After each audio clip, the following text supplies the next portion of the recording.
قلب کو آب زمزم سے دھویا اور اس میں ایمان اور حکمت بھر دی۔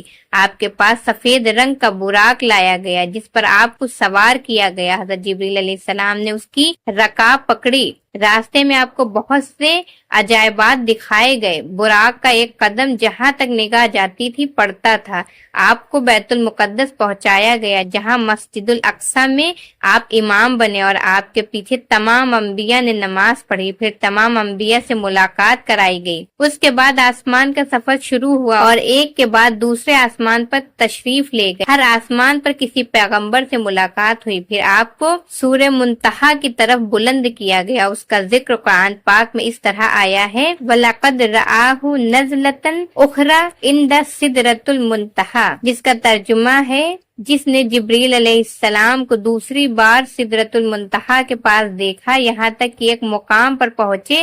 پھر حضرت جبریل علیہ السلام ٹھہر گئے۔ ہمارے پیارے نبی صلی اللہ علیہ وسلم نے فرمایا کہ ایسے مقام میں کوئی دوست اپنے کو کیسے چھوڑتا ہے؟ انہوں نے کہا کہ اگر میں اس مقام سے آگے بڑھوں تو نور سے جل جاؤں۔ پھر آپ کو نور سے پیوست کر دیا گیا اور 70,000 حجاب طے کرائے گئے، یہاں تک کہ تمام انسانوں اور فرشتوں کی آہٹ قطع ہو گئی، یہاں تک کہ آپ عرش عظیم تک پہنچے۔ اللہ تعالیٰ کی طرف سے ہمارے پیارے نبی صلی اللہ علیہ وسلم کو امت کے لیے تحفے دیے گئے، وہ یہ ہیں: 5 نمازیں فرض کی گئیں، سورہ بقرہ کا آخری رکوع دیا گیا، جو شخص آپ کی امت میں اللہ تعالیٰ کے ساتھ کسی کو شریک نہ ٹھہرائے اس کے گناہ معاف کر دیے جائیں گے، اور یہ بھی وعدہ کیا گیا کہ جو شخص نیکی کا ارادہ کرے اور اس کو نہ کر پائے تو اس کی ایک نیکی لکھی جائے، اور اگر اس کو کر لیا تو کم از کم 10 حصے کر کے لکھے جائیں گے، اور جو شخص بدی کا ارادہ کرے اور پھر اس کو نہ کرے تو وہ بالکل نہ لکھی جائے گی، اور اگر اس کو کر لے تو ایک ہی بدی لکھی جائے گی۔